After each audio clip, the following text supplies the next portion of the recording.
श्वेत अंधेरा एपिसोड 6 छाया का दर्पण।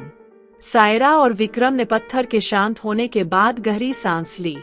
मंदिर के कक्ष में अब एक अजीब सी शांति थी, लेकिन जैसे ही वे आगे बढ़ने की सोच रहे थे, कक्ष के बीचों बीच एक विशाल दर्पण प्रकट हो गया। यह कोई साधारण दर्पण नहीं था, यह धुंधला था और उसमें उनकी परछाइयों के बजाय अजीब आकृतियां नजर आ रही थीं। विक्रम ने ए रानी से कहा, यह क्या है? यह दर्पण यहाँ कैसे आया? सायरा ने धीरे धीरे दर्पण की ओर कदम बढ़ाए और बोली, मुझे लगता है यह हमारी अगली परीक्षा है। यह दर्पण हमें खुद से सामना करने पर मजबूर करेगा। दर्पण का रहस्य। जैसे ही वे दोनों दर्पण के करीब पहुंचे, उसमें से एक गूंजती हुई आवाज आई। जो अपने अतीत से भागता है, वह कभी अपने भविष्य को नहीं बदल सकता। अपने भीतर के अंधेरे का सामना करो।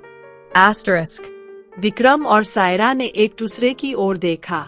विक्रम ने दर्पण में झांकते हुए कहा, क्या यह हमारा अतीत दिखाएगा? सायरा ने कहा, हो सकता है, लेकिन हमें डरना नहीं चाहिए। विक्रम का सामना।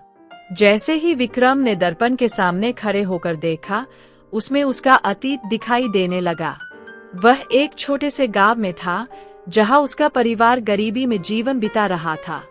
अचानक दृश्य बदल गया और विक्रम ने खुद को अपने पिता के साथ बहस करते हुए देखा। विक्रम की आवाज कांप रही थी, यह वह दिन है जब मैंने अपने पिता को छोड़ा था।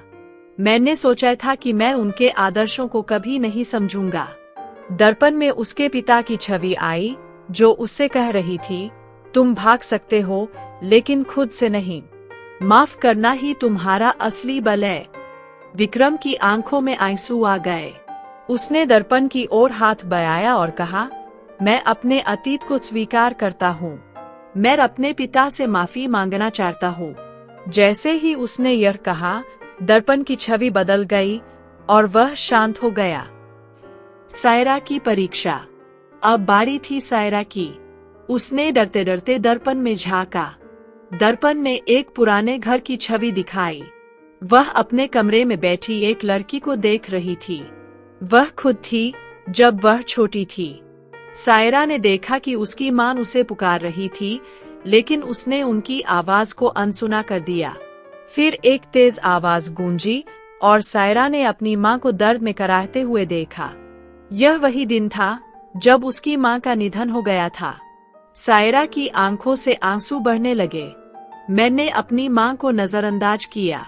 अगर मैं उनकी बात सुन लेती, तो शायद वह बच जाती।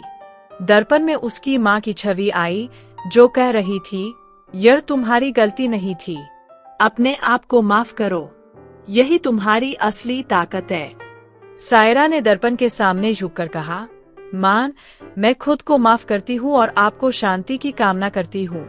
दर्पण की छवि बदल गई और गायब हो गई। छाया का अंधकार। जैसे ही दोनों ने अपनी अपनी परीक्षाएं पार की, दर्पण अचानक तेज रोशनी में बदल गया और गायब हो गया। उसके स्थान पर एक दरवाजा प्रकट हुआ। दरवाजे पर अजीब चिन्ह बने हुए थे। सायरा ने दरवाजे की ओर इशारा करते हुए कहा, यह हमें हमारी अगली मंजिल की ओर ले जाएगा, लेकिन मुझे लगता है यह रास्ता आसान नहीं होगा। विक्रम ने उसका हाथ पकड़कर कहा, हमने अपने भीतर के डर का सामना किया है। अब चाहे जो हो, हम साथ में इसका सामना करेंगे। दरवाजा धीरे धीरे खुला और उसके पीछे गहरी अंधेरी सुरंग नजर आई। सुरंग से एक गूंजती हुई आवाज आई, सच्चाई की तलाश जारी है। साहस रखो, क्योंकि यह अंत की शुरुआत है। दोनों ने एक गहरी सांस ली और सुरंग में कदम रखा। अगला कदम। अंधेरे सुरंग में घुसते ही उन्हें अजीब सी आवाजें सुनाई देने लगी। यह जगह अब तक की सबसे डरावनी लग रही थी। उनके सामने जो आने वाला था, वह उनके विश्वास और साहस की अंतिम परीक्षा होने वाली थी। जारी रहेगा।